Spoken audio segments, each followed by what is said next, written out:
Lumahok ang ilan sa mga ASEAN delegates sa heritage tour na handog ng LGU ng Cebu City na kung saan binisita ng mga delegado ang iba't ibang tourist sites sa lungsod at ilan sa kanila ay nakisayaw pa ng sinulog.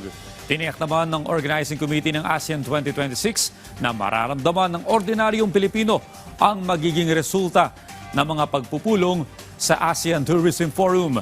Yan ang ulat ni Jessie Atienza ng PTV Cebu. Mainit ang naging pagtanggap ng mga Cebuano at ng LGU ng Cebu City sa mga ASEAN delegates na dumating sa Cebu City Hall na binubuo ng mga senior officials at mga ministro ng mga bansang miyembro ng ASEAN.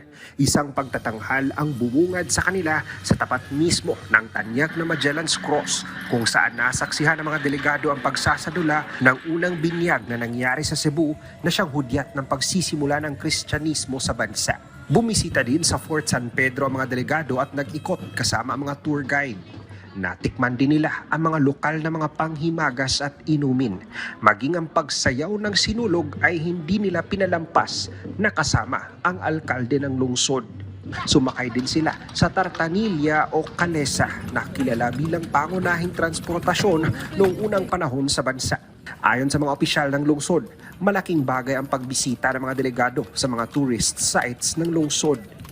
It's different because, of course, Cebu City is known for its heritage and we are known for its history good. So that's why gipili good sa Cebu City is the heritage tour. Yes, there is a bigger delegation in May, which is much more bigger than this. So I think we can call this as a dry run na good for the May visitors. It's very important to bring up sa kanang atong tourism is to find ways na naagyud tay activity kada bulan. Because for so long a time, ang atong syudad sa Subo, ang iyarag yung activity is during sinulog at ako. So what we plan, ang atong gitanaw, kuyog sa tourism ng mga grupo, we need to talk to the kanang tourism industry sa mga ASEAN countries.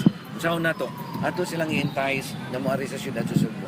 Ayon sa tagapagsalita ng ASEAN 2026 mula sa Department of Foreign Affairs, malaki ang nagagawa ng mga pagpupulong at pagbisita ng mga ASEAN delegates sa bansa. Mabebenepisyuhan nito ang mga ordinaryong tao.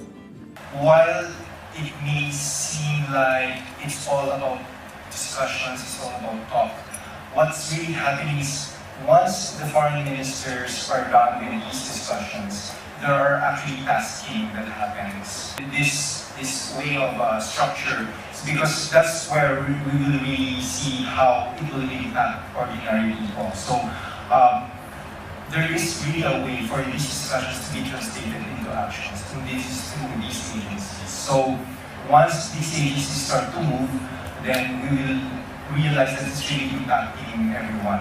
Mula sa PTV Cebu, Jessie Atienza para sa Pambansang TV sa Bagong Pilipinas.